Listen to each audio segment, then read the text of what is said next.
Well, good afternoon, ladies and gentlemen, and welcome to the March edition of our In the Know webinars brought to you by our good friends at Max.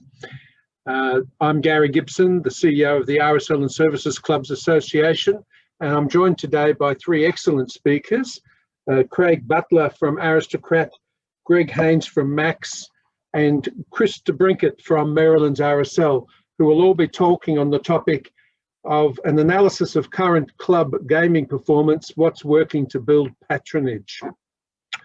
Now, as you know, these webinars are an important opportunity for you to learn a bit more and to find out what the latest industry information, advice and services are. If you have any questions, at the bottom of your screen there's a Q&A box. So during a presentation, if you have a question to ask, please type that question in. And at the end of each presentation, I will ask the person to answer those questions. And just for your remembrance and so that you can advise others in your club, these webinars are recorded and we distribute the link to watch the recording tomorrow by email. So if you would like to view it again or to encourage others at your club to view the webinar, you can send them the link to the webinar. So as I said, we have three excellent presenters today. And our first is from our good friends at Aristocrat, and that's Craig Butler. So welcome, Craig. It's great to have you along. If you want to load your screen, that's it. Good. And I hand over to you, Craig. Thanks, Gary. Hello, everyone. Thanks for the invite. Obviously, a great chance to catch up and touch base with some of our venues. So I hope you're all travelling well out in the marketplace. We had a bit of a discussion internally about what we would do and how we would, I guess, use this time with you guys today. We decided to go away from turning this into an effort to sell and sell product, I guess, and probably instead we wanted to sort of utilise the opportunity, I guess, to show the strength of some of the work we're doing with our key clients around data and insights. So again, with Aristocrat, a big part of what we do is consultative sales. We pull data sources from the monitoring systems in Queensland and New South Wales, obviously the OLGR database, and most importantly the CRM that Aristocrat maintains itself in relation to product and benchmarking. I guess when I first came into the industry, there was always that challenge from a sales perspective to get people to be transparent with their data.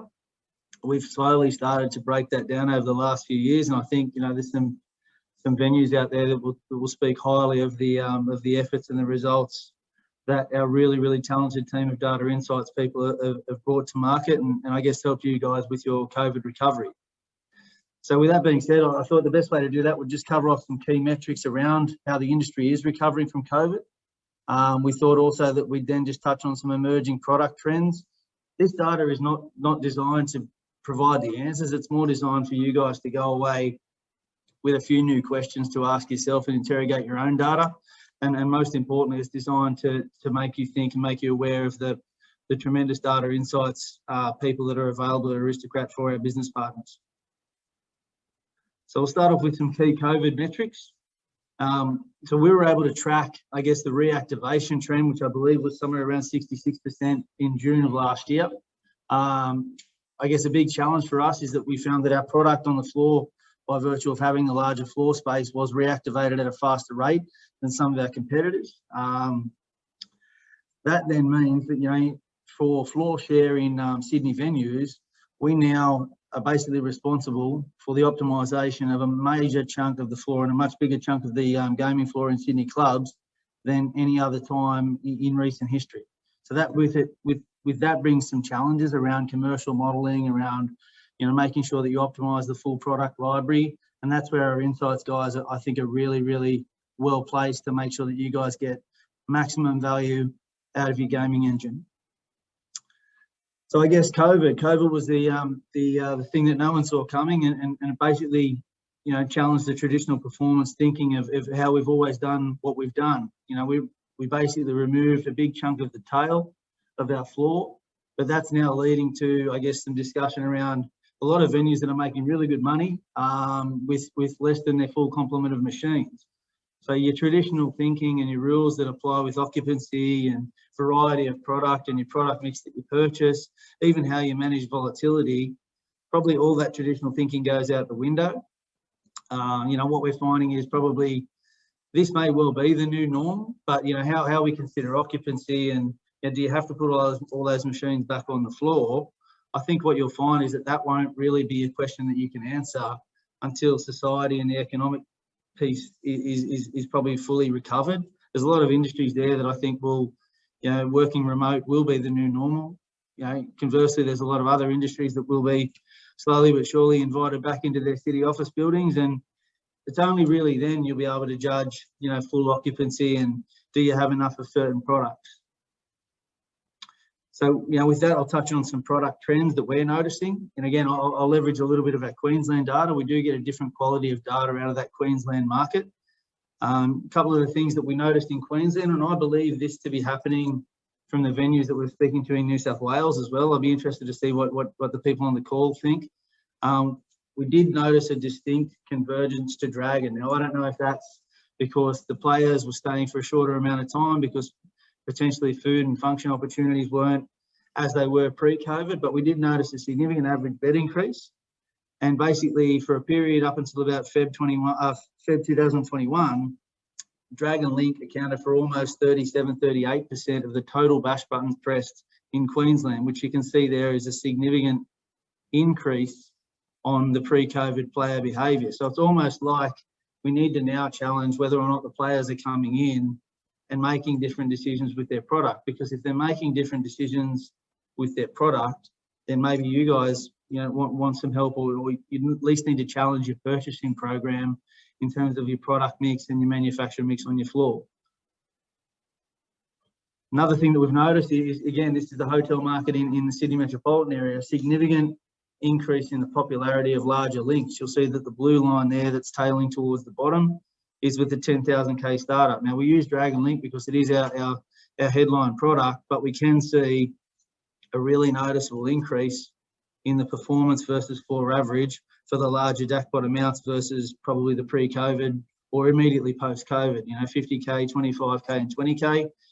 If you want to see the colour go out of a club manager's face, talk about putting a 50K Dragon Link in, but you do have to acknowledge the fact that there is more appetite amongst the player base post-COVID, and the data supports that.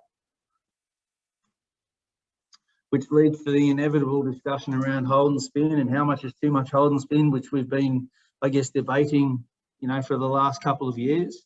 Obviously, we're extremely excited that IGT and Cygames, who are two of our main competitors, have now pivoted and decided to enter that hold and spin market with some really, really good products.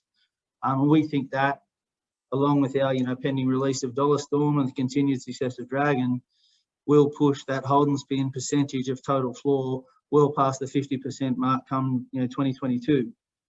Again, you can see that the growth over the last few years. The graph at the bottom there is the performance percentage versus floor average. We think that we haven't found the bottom of that particular market segment, which is really exciting for us, for our friends at Cygames, and obviously IGT. It's also been an opportunity for us to look at products and game mechanics outside of hold and spin in the name of providing variety to your customers. Now, what we did see, again, as the industry normalised, is a tremendous increase in the popularity of the five of a kind mechanic. There's obviously a number of competitors that are producing product along that game mechanic, but obviously our shining star in that portfolio is Grand Star. Continued success of the product. Basically, the more we penetrate the product, the more successful it is, and the performance is really holding. So I know that pre-COVID, there was a lot of concern about having too much hold and spin, regardless of the manufacturer badge on it. We are now seeing a really, really significant increase in the popularity of the five of a kind mechanic. So if you're worried about too much hold and spin in your floor, it's something to work with your manufacturers and think about what that five of a kind mechanic can be and how much of it you need on your floor, which again is probably a bit of a sell for today around please reach out and utilise us in terms of our insights capabilities. So I guess to finish, benchmarking your venue, when I first got into this industry, no one would ever share a ranking report, and on the other side of the table, there'd be various sales reps would walk in and they'd have either the ranking report from another venue that was blacked out, or they'd walk in and they'd have nothing to really plan their sales call around because they didn't have any data, or they basically received the hard copy ranking report as they sat down in the coffee shop. Like, I think we all need to be better than that. At Aristocrat, our team's really striving to collaborate with our insights guys and particularly just drive that more, the optimization of the floor. But that relies and depends entirely on the trust from the venues. You know, some really great results we've had out in the marketplace with benchmarking. You know, if we look here and look at some data on the screen now, this is pretty much how, if I was running a gaming floor today, this is pretty much how I would look at it. So straight away, you're looking at, you know, your banner products like your Lightning Link, your Dragon Link, and your Grand Star. You're thinking about how much of that product you need on your floor. Now, you know, post-COVID, more people are playing Dragon Link because that's what the data suggests. So now you're thinking, do I need more Dragon Link? But I think we need to dig a little bit deeper than that. And that's what our insights guys are here for. As I said, we've got the ability, again, I've had to hide obviously the venue name, but what we can do with our insights is identify trade trends for your venue. We can identify them and then overlay that versus other venues in your LGA. This slide deck here is basically, or this page is basically about just maximising the amount of our content. You know, we're producing plus 20 games a year. You know, not all of those games are going to be Dragon Link, but it does talk to the fact that you need to provide more variety. Like more now than ever, you've got that hotel player that's probably drifting into clubland. You know, obviously the COVID barriers and the headcount barriers in smaller properties have made that hard. It's a great business case to provide and challenge your traditional thinking around variety of product on your floor, which is what we aim to do. You know, another great way to look at it is to just I guess, look at key product optimization. So everyone knows Dragon Link's going really well, but for quite a while now, we've had people that are worried about having too much. If the market is moving back to those contents, particularly since the removal of statewide link in New South Wales, you know, it's a great time now to consider and work with us. Give us your data. We can overlay it against LGAs, competitive venues. You know, we're not going to go away and give away any secrets. We're only telling you what's in the market, and you could probably find that out yourself. I guess my challenge to the people on the call today is to utilise Aristocrat to do that, because we want to be better business partners and we want to be held accountable. You know, but it's a great chance to consider really strong product lines. Do you have enough versus the venue versus the area? You know, again, we'll touch on that hold and spin and the 5 of a kind mechanic. You know, this particular venue here, really well represented with hold and spin, but when it compares to the market, there's a venue there that's holding 39% of their floor on hold and spin. When we compare that to like-for-like venues in the market, we see that they probably still have a little bit of scope to get some more.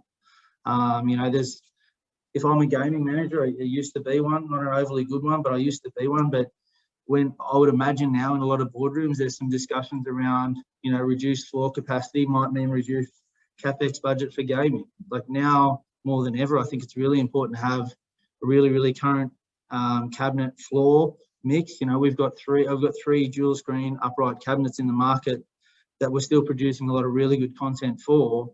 It's important for key venues. If gaming's now a bigger part, I guess, of what you do to recover from COVID, it's important to have a current floor, and we can help you provide some data that may help you build a business case for your board to basically don't jeopardise that, or don't jeopardise that gaming engine room. It's even more important now than ever.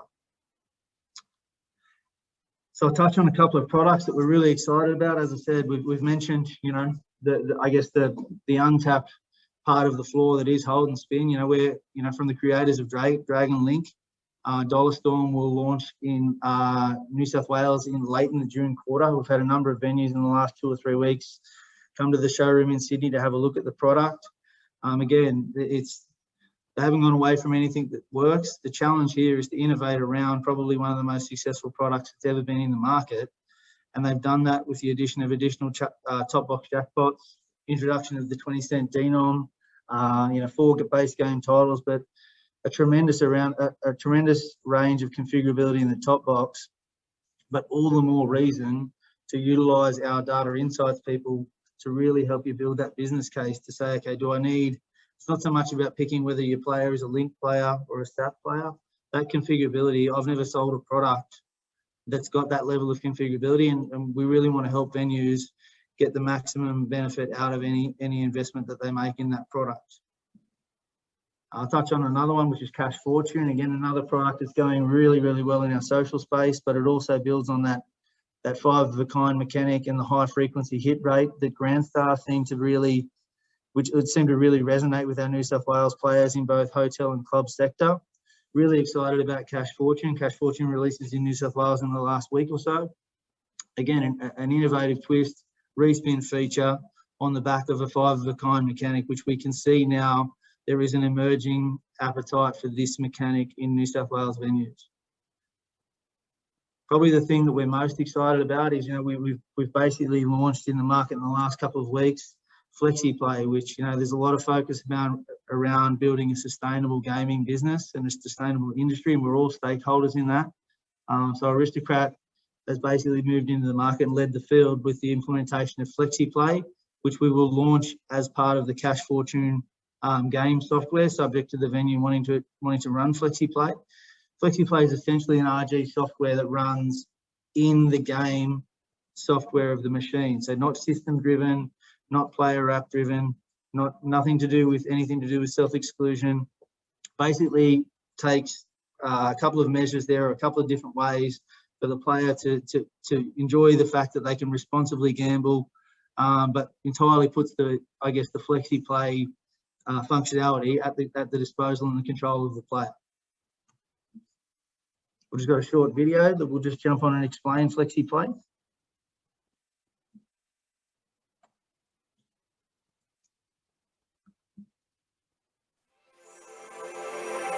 Sound good, Gary?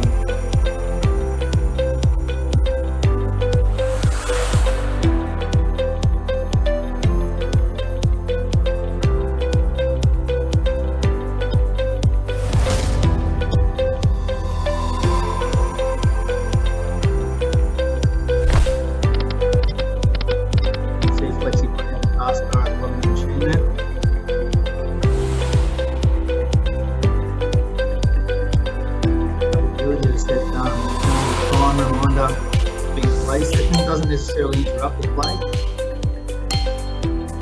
Just gives you the player the mechanism to be able to be reminded if they do want to be reminded. Entirely their choice.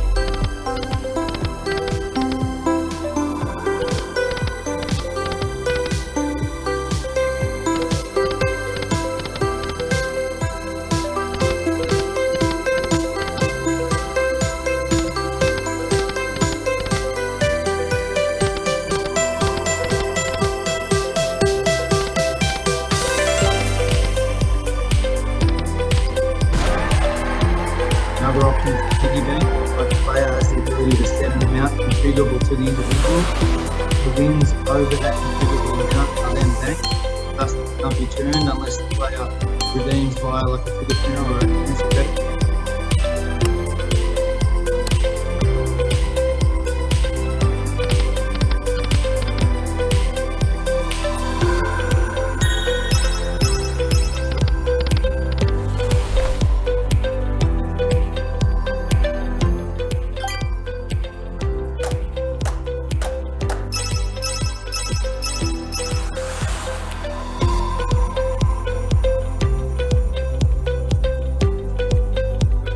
So we're really excited with we want to see what the player makes of this. We've got a couple of venues that are agreeing to partner with us again and share the data. It's not so much the data about the gameplay, but it's the data about the functionality or the usage of the Flexi Play functionality, which obviously will then shape further development or any tweaks that we want to do with that product. So really excited, really proud to work for a company that wants to lead the field in that space.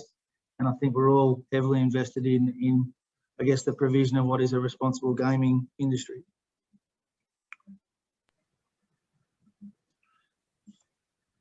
So in summary, guys, I guess just a bit of a challenge or a call to arms. I think you guys, post-COVID have gone through a really tumultuous period. Look, we're here to help. Having been on the other side of the fence in venues and sat across from many salespeople, nothing frustrated me more than people turning up and just sliding a brochure across the table and expecting me to buy.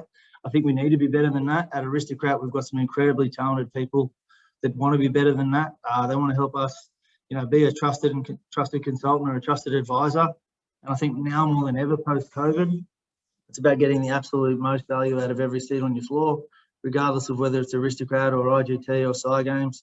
We just want to, I guess, have a better partnership with our venues, and I think there's a lot of business cases out there that we could point you towards that would say that we're able to achieve that. But that starts with the trust from the venue, and you know, we're really looking forward to the challenge moving forward. So I invite everyone to reach out to their local BDE and make sure that you guys are getting full access to the tremendously smart people at Aristocrat.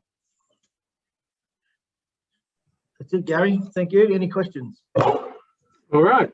Well, thank you very much, Craig. Very comprehensive, fascinating data. Me not being a gaming manager, some of that data is really insightful for me because I don't see that information very often.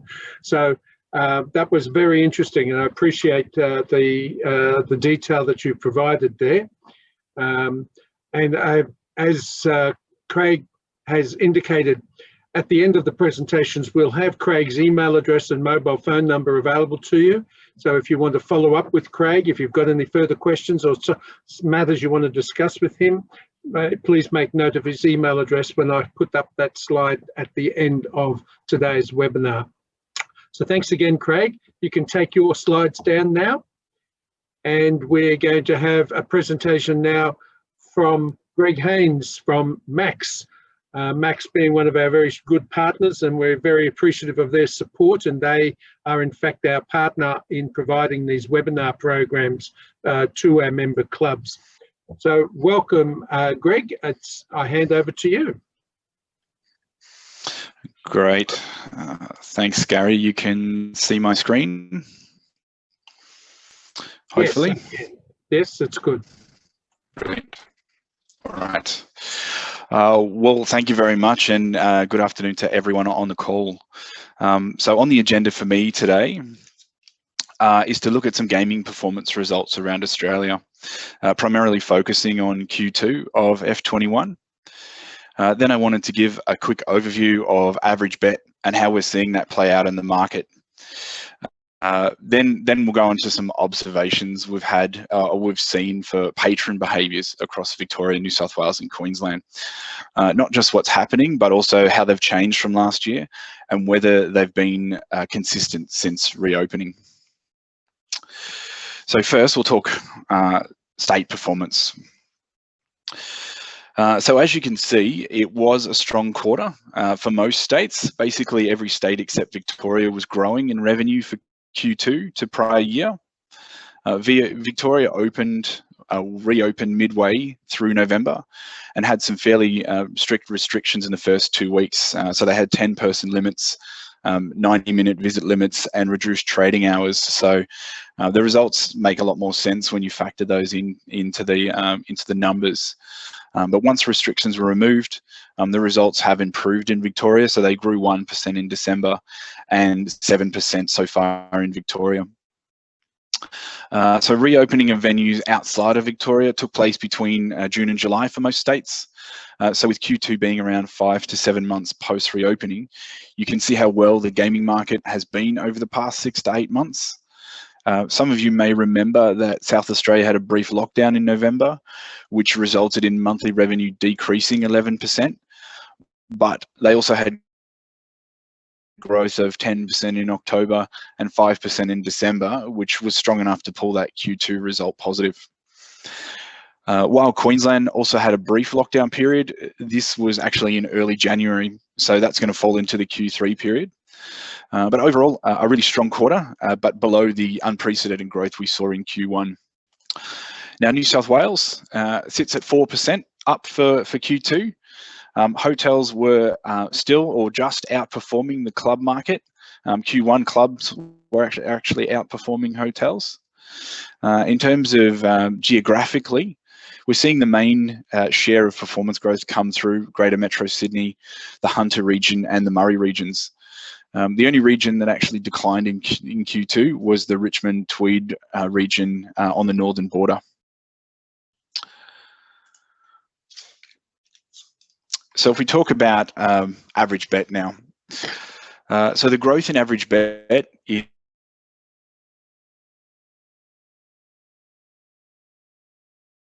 trend that we've seen in all states since reopening. We have 4 coloured lines in this chart that you can see, represented by the pink line. What the line is showing is the monthly growth of average bet versus last year since reopening. So you can see that Victoria is the red line, and they've only been open for 3 months, while the other states have had that 4 to 5 month head start. Most states have had a huge average bet growth upon reopening. So you can see sort of in the vicinity of 25 to 30% growth in the first couple of months.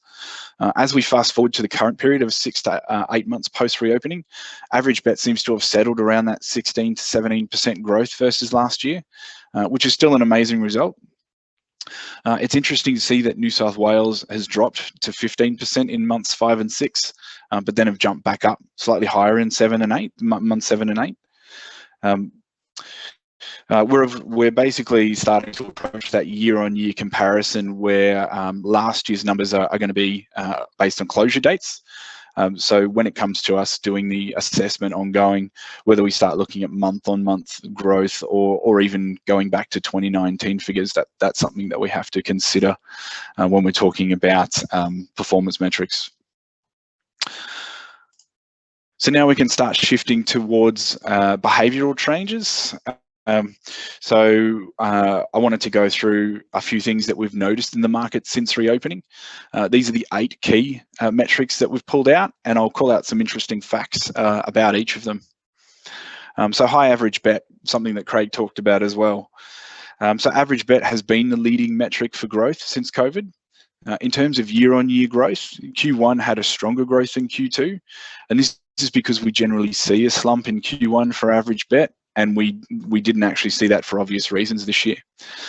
Whether this continues is really hard to say at this stage. We've always maintained that chasing a high average bet for a floor shouldn't be its core strategy because of how volatile or the high volatility it brings.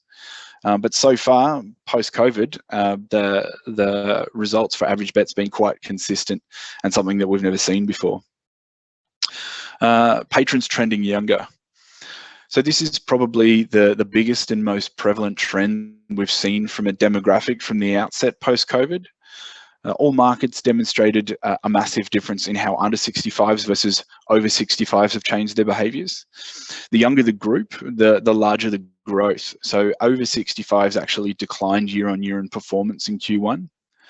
We have seen this lessen somewhat in Q2 as we saw the older demographic returning.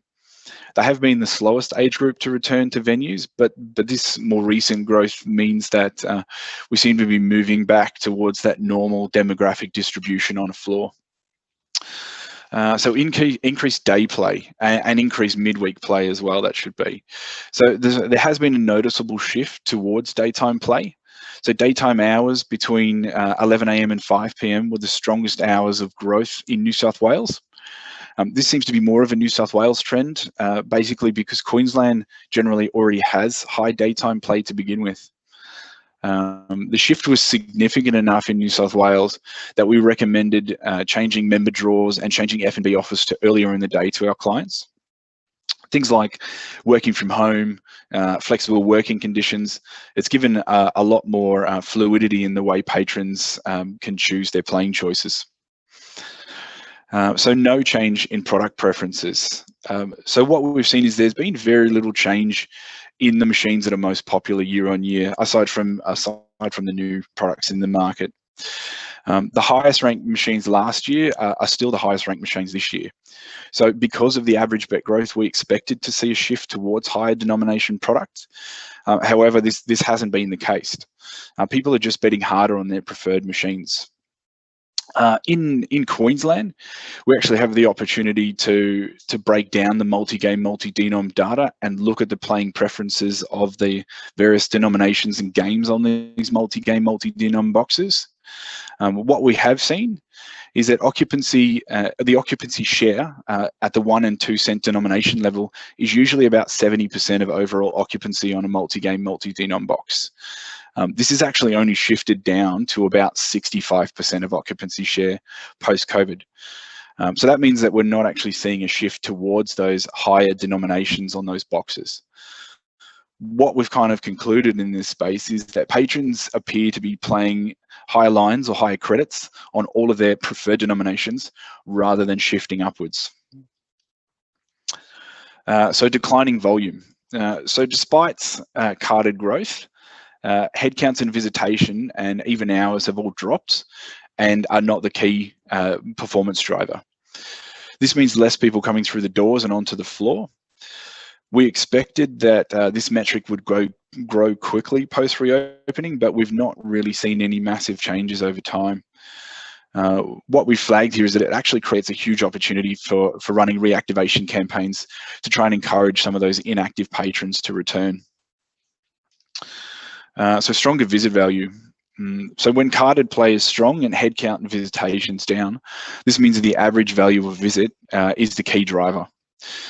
Going further to this, when hours are flat or even down, as we've seen, it means that all the growth is coming from average bet.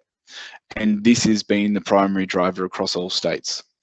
So this means you are likely to have a smaller group of patrons driving your growth. And as I mentioned earlier, this is definitely more volatile than relying on a larger patron base. So traveling shorter distances. So we can calculate the distance traveled from a patron's home to their venue of choice, and members are traveling less distance to venues. It was more evident in the over 65 demographic. However, we did see this theme across all age groups and all markets. It's that risk factor that patrons are less likely to take, and thus choosing a more convenient location as opposed to the biggest or the best. And the last one is males engaging. So in New South Wales, males grew in all age groups, age categories, including over 65s. So that was early on in post-COVID. What we generally see is that females make up a larger portion of the average loyalty program, but this actually shifted in Q1, given that the over 65 female category declined enough to drop over 65s below positive. But what we've seen in Q2 is there's been a fairly dramatic shift back to normal levels. So there's been a really strong growth from that female category, and to the point where it's almost back in par year on year. So that's all the information I have to share with you today. So thank you for letting me share some of these insights. And I think on that note, I can hand it back to Gary. Great, thank you very much. That was fascinating. You gave some very interesting insights into what's been happening in the last 6 to 8 months, and really, really quite interesting. I very much appreciated that information. And so thank you for your contribution. I remind people watching this webinar that if you have a question, there's a Q&A box down the bottom of your screen. If you type the question, I will then get that question answered by whichever presenter you're aiming at that, but I will do that near the end if that's okay. So Greg, if you want to take down your slides, and we'll now invite our next presenter, Chris Debrincat, who's the gaming manager at Merrylands RSL. Chris is somebody I've worked with and known for many years, and he is one of the most experienced and skilled gaming managers in the state of New South Wales. So I'm delighted that Chris has been able to join us today and to give his insights into what's happening at Merrylands RSL, and therefore what trends it might show for other venues. So welcome, Chris. Thanks, Gary. Can everyone hear me okay? Yes? Okay, excellent. Well, thanks to Gary, and thanks to Max for providing the opportunity today to present. Okay, so we'll just jump straight into this. Okay, so I just thought I'd touch a little bit on the Merrylands RSL COVID journey. I think it was pretty typical of a venue, the 6 months from June to December. We saw obviously good trading results the first quarter. We slowed in September to November, still had growth, but slowed down. But obviously every venue has different circumstances and dynamics. I did some a little bit of research into the LGA revenue growth for the 6 months, 6 months to November 2020 versus 2019. And you could see there that Camden, for example, had 33% growth, Blacktown 16% growth in gaming revenue, whereas our LGA was down 8% and the Sydney LGA was down 27%. So I don't think all venues, perform the same way. Obviously, LGA performance needs to be strongly considered when you're determining how well you're going as a venue. Masks mandated from the 3rd of February saw our gaming business decline by about 1/3. And then on the 6th of February, we were unfortunate enough to be faced with a club closure, being contacted by New South Wales Health and having to shut down for 2.5 days while we deep cleaned the venue and had staff tested, etc. And that obviously resulted in a further decline for us. So I guess the important point there is that, the roller coaster of COVID has given us all an opportunity to really peel back our business and have a look at a number of issues. It was interesting hearing Greg's presentation about what they've found in regards of patron behavioural changes. I've listed a few things that we highlighted when we looked at, our performance over the last 6 to 7 months. We saw non-discriminatory growth and decline between EGMs and multi-terminals. We saw that our most popular product when we were growing was growing the best, and when we were declining was declining the least. And obviously that was a strong indication for us to drill into our lower tier players. Socially distanced and clean environment is a new expectation amongst gamers. And you need to consider that obviously strongly now that we can turn more machines on with the 2 square metre ruling. Patron comments, I remember the first 2 machines I turned on that were next to each other, the patrons made comments that, that's my favourite machine and it's not socially distanced anymore.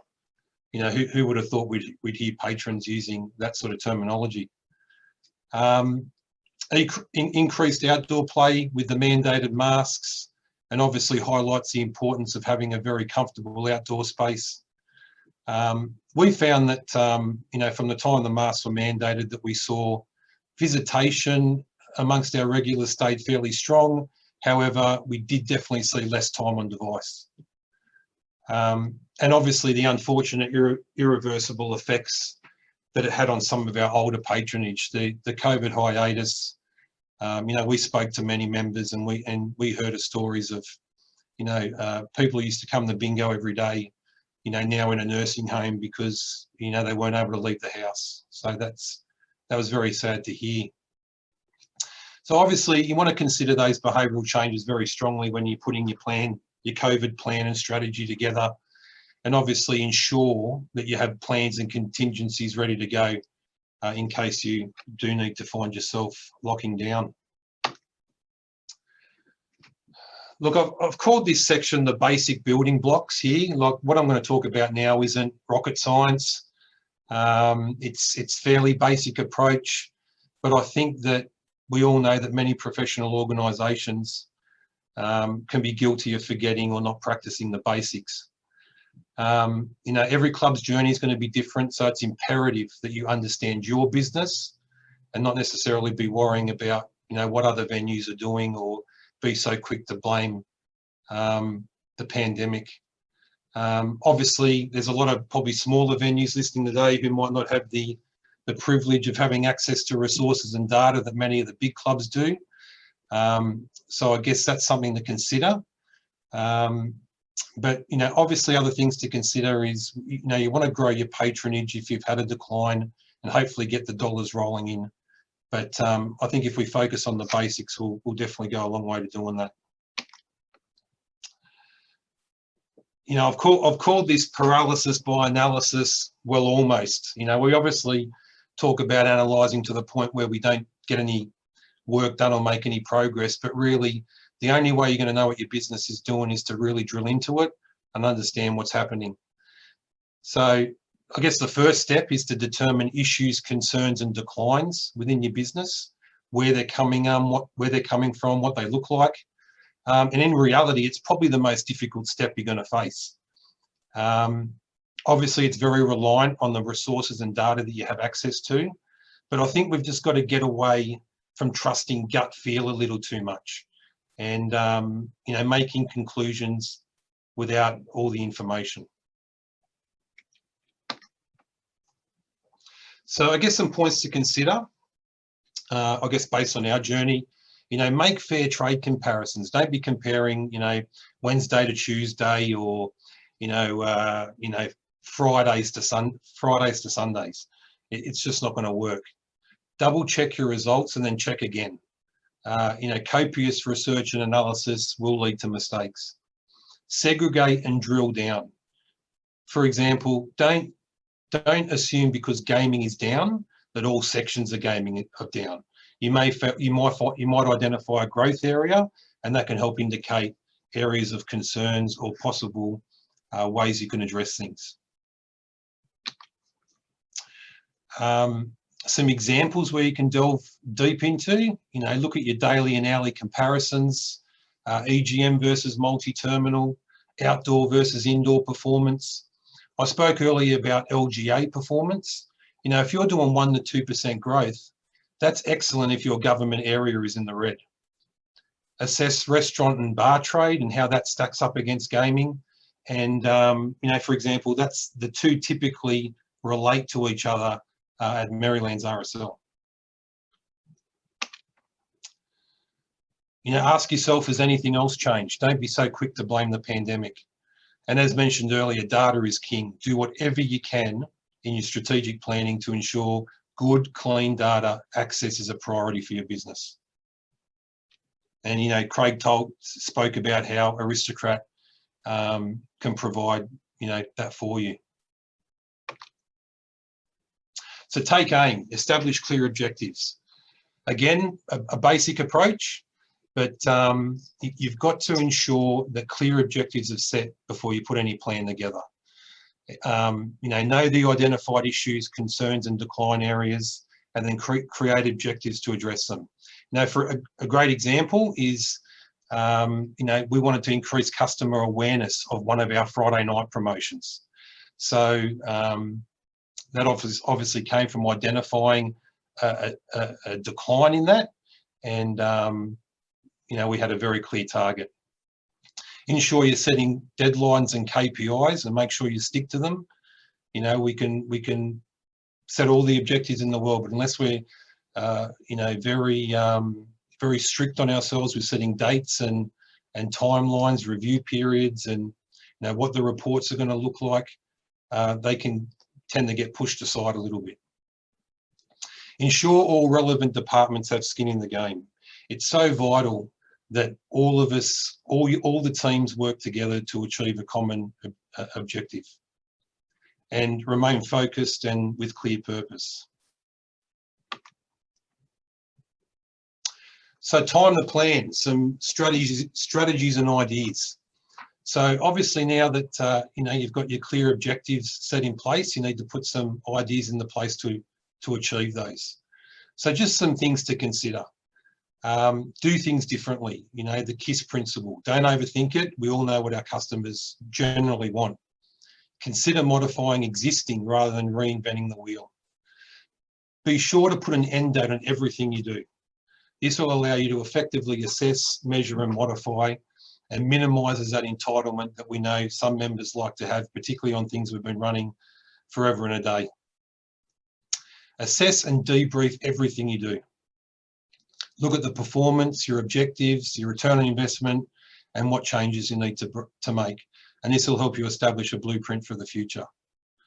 Ensure you set budgets and stick to them. Target promotions and activities. Know the target group and think day, time, and who. Think about how you can get an extra visitation out of that member, particularly that lower tier member. Remember that average members carry probably 3 to 4 membership cards, so the potential for growth is definitely there. Think what drives them to the club. Assess your gaming offering, product and promotions. You know, don't rest on your laurels. A forced closure will put your competitors on show. So don't give them reasons not to come back. Think about what you can do with your food outlets to drive business. And don't be afraid to try things. We won't always succeed, but as long as you've got those clear basics set in place, you can at least always say that you're on the right path and that you're focused. You know, there's a saying I like: when it storms, some of us look for shelter, but others sell umbrellas. Revenue growth doesn't always equal profit. COVID has forced us to reassess, turn and pivot, to look at everything and assess the return on investment. And most importantly, be patient. Don't think just because you've tried something and the results haven't come through in a week or two that they're not going to come through. You know, there's a lot of people out there who are still building the confidence to come back to our venues. Our goal is just to make sure that, you know, we're top of mind when they're ready to do that. Okay, just a couple more things I want to touch on. Communication, obviously, is key. It's imperative that we have that we're putting out a clear and concise message and have a clear and concise communication strategy. Take control of the message, particularly around COVID. You know, there's a great example here of a local chemist that had, despite the 14 days of isolation or 14-day period where people had to consider when we were closed down who had been in the club. Despite that being over, this chemist, you know, still had signs up saying that if he'd been in Merrylands RSL for the last 14 days, he couldn't come into the chemist. So, you know, with no dates or anything like that. So you can see that there's a lot of misinformation out there. So we really need to take control of what we're telling our customers. Focus on instilling confidence in your customers. As I said, many patrons still have concern, but they have a desire to return. So think of it as an investment for the future. Ensure your customers are well aware of what you're doing in regards to COVID and let them see you doing it. Focus on building strong personal rapport with your customers. This will ensure effective and timely communications and obviously opens a door to valuable feedback. And, you know, all our gaming floors are spaced now, so it provides a great, comfortable environment to be able to approach people on the floor and talk to them. Be gathering plenty of feedback. Set KPIs for your teams around gathering feedback. Ask the right questions to the right people and ensure you have a means to assess quickly and act. And communicate everything you do to staff and make sure they're trained properly. Perception. Perception is reality. Determine how you want to be perceived and deliver that through your comm strategy. Your communication approach needs to be able to assess and measure perception. Positive perception will go a long way to building patronage and revenues in a COVID environment. It's very important that if you do find yourself in a closure position, that you can be confident that your patrons know that you have the welfare of the staff and the patrons front of mind, and it's not just being treated as a tick and flick. And finally, I just wanted to talk on COVID strategy.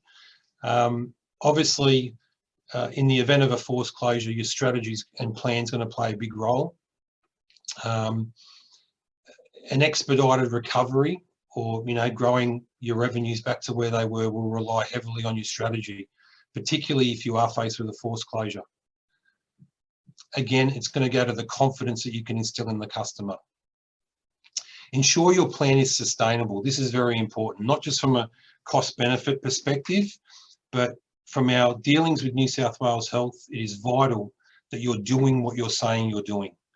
This is going to determine closure time and isolation guidance from New South Wales Health. Be as proactive as you can with what you do. Think about how you can go above and beyond in a sustainable way without making customers uncomfortable.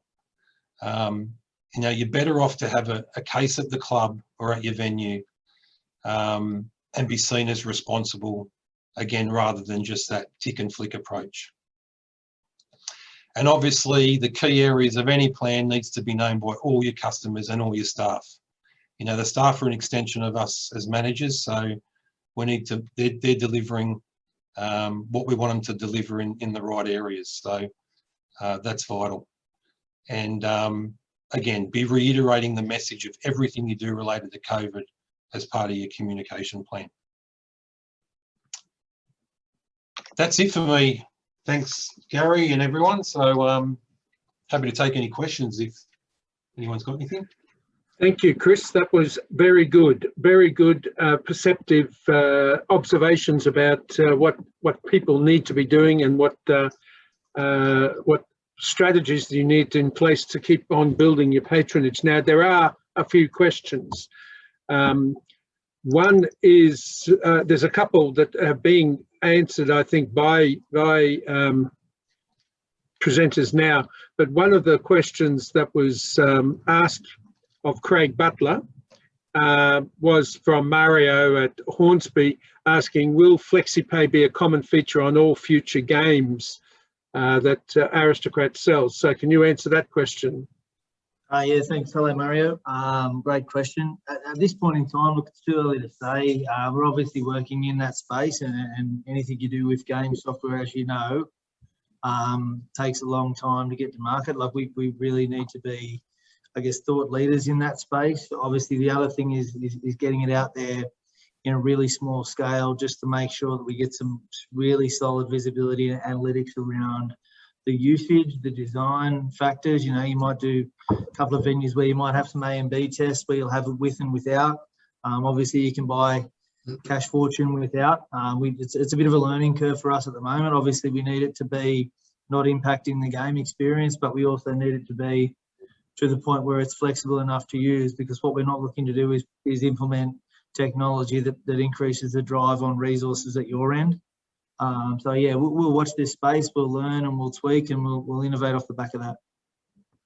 Now, has the regulator given you any response yet? Is FlexiPay available in New South Wales? And so it's been released. Yeah, you can order it on Cash Fortune. So we do have a number of venues. West HQ, I think, was possibly one of the first venues that went with the product. I know West Campbelltown will have either installed or are about to install. Yeah, and obviously we're going to try and really, it's like everything. You don't want to have 1,000 test cases, but you do want to have a number of venues where you've got really good dialogue with some really good quality operators who can, you know, maybe suggest some tweaks in terms of the design and how it works, and that'll be, you know, that'll be communicated with the appropriate authorities and as the technology evolves. Excellent. Now, I've got a question that maybe both Craig and Greg might answer, but it's on a topic that Chris actually addressed, and that is about the spacing between machines. Chris indicated that when he'd switched on a couple of machines which were much closer together than what would previously been allowed. I'm interested to know has there been any research on patron attitude or patron behaviour with regard to machines, the spacing of machines, because a lot of clubs moved those, but they didn't just switch off every second machine. They actually moved them and created a more open floor plan in their gaming rooms so that you could meet with the 1.5 metre requirement. And from my anecdotal evidence, patrons love it. They love having that extra space between machines. Has Craig or Greg, have you got any analysis of player attitudes about that? And Chris, maybe you have as well, where what's the expectation? Do you think patrons are going to react negatively if if all the limits are removed by next year, and you try and put all the machines back close together again? Are they going to, how do you think patrons will respond to that? Who wants to go first? Over to you, Greg. Yeah, I don't mind going first. Yeah, well, I guess overall, have we spoken directly to customers and do we have data to back it up? No, unfortunately, we don't. But one of the interesting things we've noticed is that revenue per machine is basically it's basically still rising with about 40% less active machines on the floor. So what that shows is that popularity is definitely there, that it hasn't actually really impacted on performance having less machines operating. Okay. Chris, do you have any observations from your own members about the spacing between machines and their expectations? Look, as mentioned in my presentation, you know, the majority of people are enjoying the space. And look, I think, you know, it would be seen as negatively if we were to just return to what we were pre-COVID. As I mentioned earlier, like when I first tried to turn some machines back on next to each other, you know, there were comments saying that, you know, that doesn't feel right, it doesn't feel comfortable. So I think some people aren't going to be too fussed, but I think you probably need to provide options for people so they can go into your gaming floor, they can know that they can play that product in a spaced environment, but you know, you might not have the floor space to be able to provide for that. All right, good. Well, thank you for that. And gentlemen, thank you all very much for outstanding contributions today. All three presentations were excellent, with lots of data, lots of insights, lots of information for people, and some good advice as well. And I might remind our member clubs and other clubs who are watching or listening today that you have access to that expertise from Gregory Haynes and Craig Butler. If you want to talk to them, you need some assistance with analysing your own data and your own player performance, etc., then these experts in the industry will be more than willing to assist you. And I'm going to be putting up shortly the contact slide that shows you where to get in contact with each of these people. This is their email address and their mobile phone number. If you wish to contact any of the presenters today, they're more than willing to receive your contact and to answer any of your questions. Now, I just have a couple of other matters I wanted to raise with people. Firstly, member clubs of our association, just a reminder that we sent out a questionnaire from a member survey from our company Market Info Now, who's doing our independent research for us. If you have not yet responded to that survey, we'd really appreciate you completing the survey. It's an independent, objective and confidential survey, which helps our association and our board plan for how we can continue to deliver services and support to you. So your insights and perceptions would be very valuable. It only takes 5 or 6 minutes to complete the survey, and we'd really appreciate you doing it. If you can't find the email or you can't find the link to the research survey, then just contact us, send me an email, and I'll send you the link. I might also remind people that we have, since we're talking about gaming issues, we have the Gaming and Leadership Conference being held on 28th to 30th of April at the Star Casino in Sydney. That's a joint initiative of the Leagues Clubs Australia and the RSL and Services Clubs Association. Registration's open today. Conference brochures are being sent out, are available on our website, on the RSL and Services Clubs Association website. If you would like to download the brochure and to register, they're open today, registrations. And I also invite any clubs who are not members of our association, but you are an RSL or Services Club, or you're involved in veterans support in some way, and you are interested in joining our association, we'd certainly welcome your membership. If you wish to contact me directly or visit our website, rslservicesclubs.com.au, we can provide further information on membership. Your membership would be most welcome. Anyway, again, thank you very much to Craig, Greg and Chris for outstanding presentations today. Well done on the topic.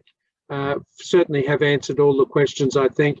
And ladies and gentlemen, our next webinar will be on the first Wednesday of April. The webinars are now being held monthly on the first Wednesday of each month. Today's webinar has been recorded and will be available for you to view from tomorrow morning. You'll get sent out the link. Anybody who's registered to watch this webinar will get sent the link, and you'll be able to watch it again or share it with colleagues. Thank you very much for your participation and attendance today, and I'll see you in a month's time.